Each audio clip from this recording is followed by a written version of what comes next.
Սուրբ Անանի առաքյալի մասունքները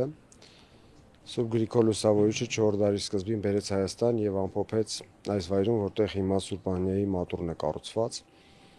եւ Սուրբ Անանիայի մասունքների վրա է որ կառուցվեց Զորավոր Սուրբ Աստվածածին եկեղեցին։ Եկեղեցին կոչվել նաեւ Սուրբ Անանիայի անապատ, Անանիայի անվան հետ կապված, եւ եկեղեցու մեծ վանական համալիր է եղել, Սուրբ Անանիայի անապատը մեծ դերակատարում է ունեցել հայ ժողովրդի կյանքում քրիստոնեության քարոզության համար։ Հոկտեմբերի 14-ին հայոց եկեղեցին նշում է Սուրբ Առաքյալի հիշատակության օրը։ Նույն օրն է ոգեկոչվում նաև Մատաթիայի, Բարնաբասի, Փիլիպոսի, Հովանեսի, Շիղայի եւ Սիղվանոսի հիշատակը։ Գարեգին II ամենայն հայոց հայրապետի օրհնությամբ Մայրաթոր Սուրբ Էջմիածնից Զորավար Սուրբ Աստվածածին եկեղեցի էր բերվել Սուրբ Անանիա Առաքյալի մասունքագիր աչը։ Տեր Վահանի առաջնորդությամբ թափորը Փարպեցի փողոցում դիմավորեց մասունքը։ Շարականների երգեցողության ներքո մասունքագիր աչը իջեցվեց Սուրբ Անանիայի մատուռ։ Մարդիկ հաղորդվեցին սրբությունից բխող զորությանը։ Իրականում շատ ենք այստեղ գալիս, իրեն բարեխոսություն է խնդրում։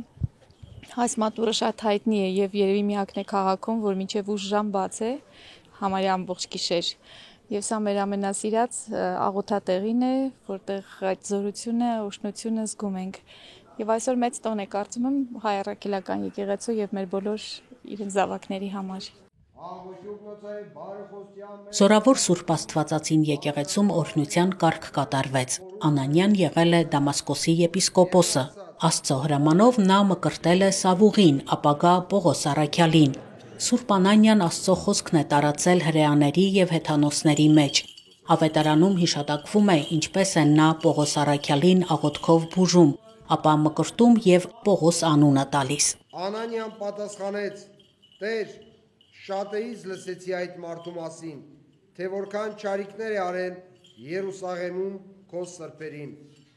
Քահանաները գործ կառաքելոցից ընթերցեցին Սուրբ Անանիային վերաբերող հատվածը։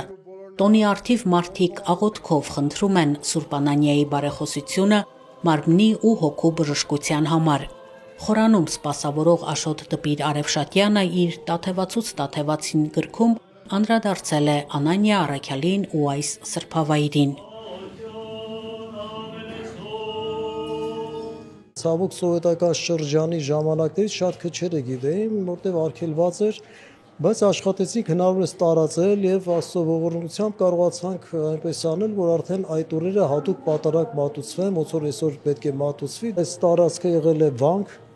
որտեղ եղել է մեծ հայրապետ Մովսես Տաթևացի, եղել է վանահայր, այստեղ է ծառայել ըստ ավանդության նաև Հովանես Կոզեր մեծ վարդապետ 17-րդ դար Գրիգոր Նարեկացու հետ մեկտեղ եղել են 12 մեծ վարդապետներից մեկը հայոց աշխարհի եւ մեր քիսետ ժանեցին Փիլիսոփա մեծ վարդապետը, որոնք երեք էլ այստեղ են ծառայել, Մովսես Տաթևացին եղել է վանահայր այստեղ եւ հետագայում դարձել է կաթողիկոս եւ մեծ համբավ է ձեռք բերել եւ համարվել է հայոց երկրորդ լուսավորիչ։ Զորավոր Սուրբ Աստվածածին եկեղեցում պատարագ մատուցվեց։ Պատարագիչը Տեր Հուսիկ քահանա Դոխոլյանն էր։ Պատարագ մատուցվել էր նաեւ հիշատակի օրվա նախօրեին հոկտեմբերի 13-ին Սուրբ Անանիայի մատուռ դամբարանում։ Մասունքագիր Սուրբ Աչը եկեղեցում մնաց մինչև երեկո։ Աննա Թամրազյան, Վռամ Խանամիրյան, Եկեղեցական կյանք։